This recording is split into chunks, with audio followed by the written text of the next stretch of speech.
Hi guys.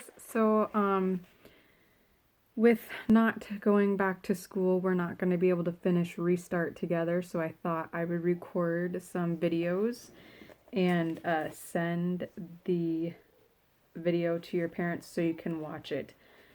So I'm going to go ahead and read a chapter to you guys. Remember that Brendan Esperanza, Chase's friend, is just realizing that maybe Chase didn't do all that in the music room on purpose. Maybe he really was trying to come help us. That was the last chapter we read, and now this is in the perspective of Chase Ambrose. There's something important you have to see.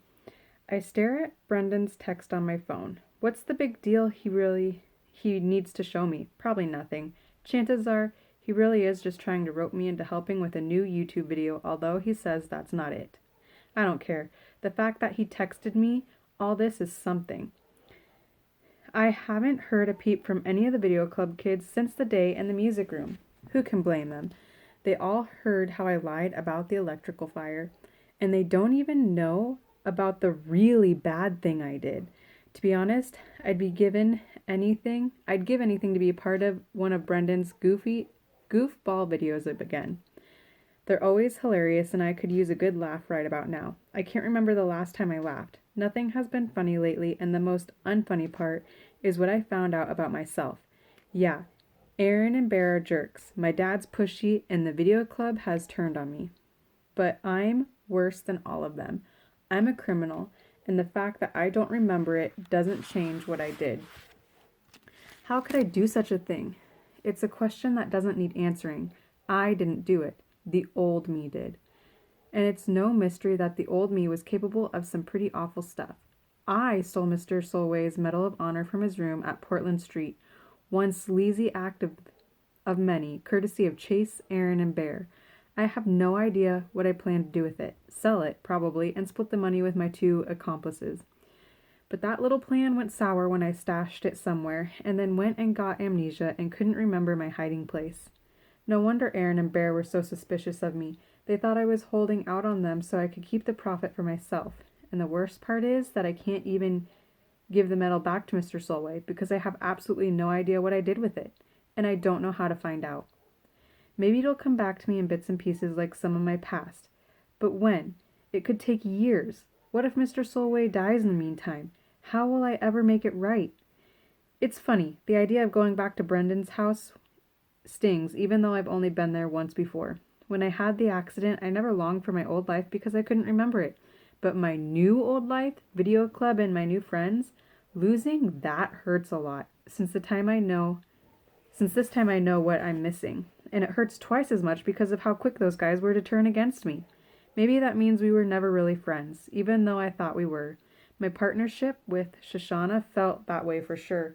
When the two of us were working side by side, interviewing Mr. Solway and editing Warrior, I was positive that we were creating something amazing together. All the kids in the video club were finally starting to trust me. Even Joel was kind of warming up to me. Or so I thought. I must have been nuts. In the end, that's why I decided to go to Brendan's. If he's reaching out to me, that's a good thing. I leave the house and step into a beehive of activity. Boxes and furniture are scattered all over the lawn next door. 4 big guys are loading everything into a moving truck. That's right, the Tottenhams are moving today. Supposedly they're really nice neighbors who were great to Johnny and me growing up. Mom is sad that they're moving. I have no clue, of course. When you've got amnesia, it's hard enough to relearn the important people in your life. You tend to lose the crowd on the fringes. I'm cutting across the grass in the direction of Brendan's when the 2 movers step out the front door carrying a large frame painting. I gasped and for a second forgot to breathe. It's her! The little girl in the blue dress trimmed in white lace, my only memory that stuck with me through the accident. I think about the hours I spent agonizing over that image, what it came from, and where I might have hallucinated the whole thing. But no, here she is, the same red ribbon in her blonde hair. I see the details that aren't in my memory, like she's standing in a garden surrounded by flowers, and there's a little watering can in her hand. I didn't imagine her at all. I remembered her from the painting in my neighbor's house. I run over to Mrs. Tottenham, who is wringing her hands over the handling of a carton marked super fragile. That painting, I exclaimed, my voice hoarse. Did you ever show it to me? Oh, hello, Chase, she chuckles. That's just a reproduction, of course. An original Renoir would be worth tens of millions of dollars. Yeah, okay, I say breathlessly. But why do I know it? Did I ever see it in your place? I don't think so, dear, she tells me. It's hanging in the upstairs solarium.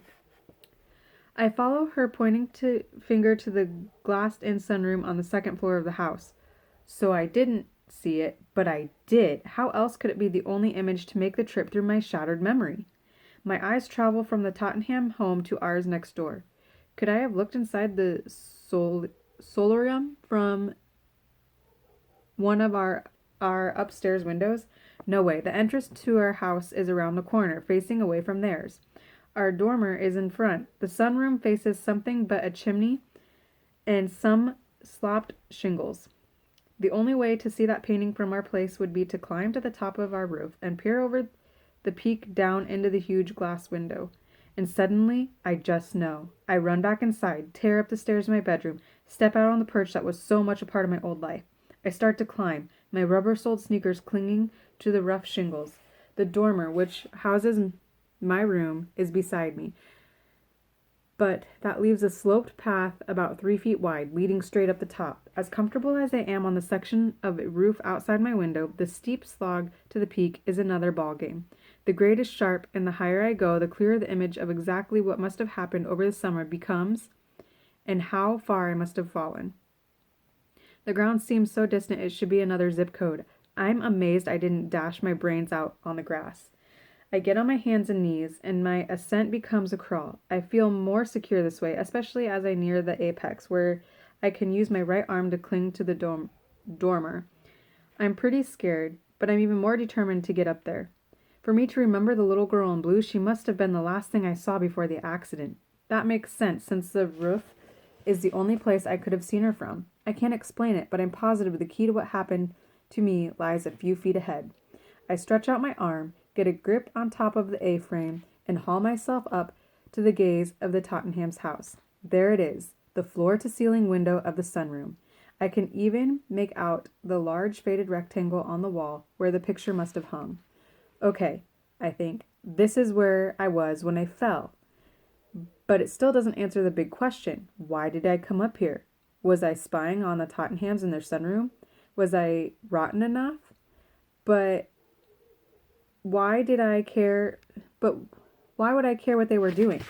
Besides, according to Mom, we were friends. I could have just knocked on their door. Why bother to climb halfway to the moon? Frustration wells up in me, mingling with my disappointment, so the little girl in the blue dress tells me where I fell from, but that's it. As I inch my way back to the peak, I extend my right arm, steadying myself against the cedar shakes on the side of the dormer. No sense repeating my swan dive off the roof, although it's more than I deserve. I almost slip as one of the shakes pulls away. A terrifying gasp escapes me as I slide a little before stopping my descent with my feet. I hang on like a fly to a wall while the racing of my pulse returns to normal. That's when I catch a glimpse of blue behind the dull brown of the loose shake. There's something back there, wedged in behind the loose wood. I know what it is even before I reach for it. My hand closes on the silky blue ribbon and I draw it out. I feel the weight of the military decoration attached to it. The gold 5-pointed star catches briefly on some insulation, and there it is, Mr. Solway's Medal of Honor, stolen, hidden, forgotten, and discovered again.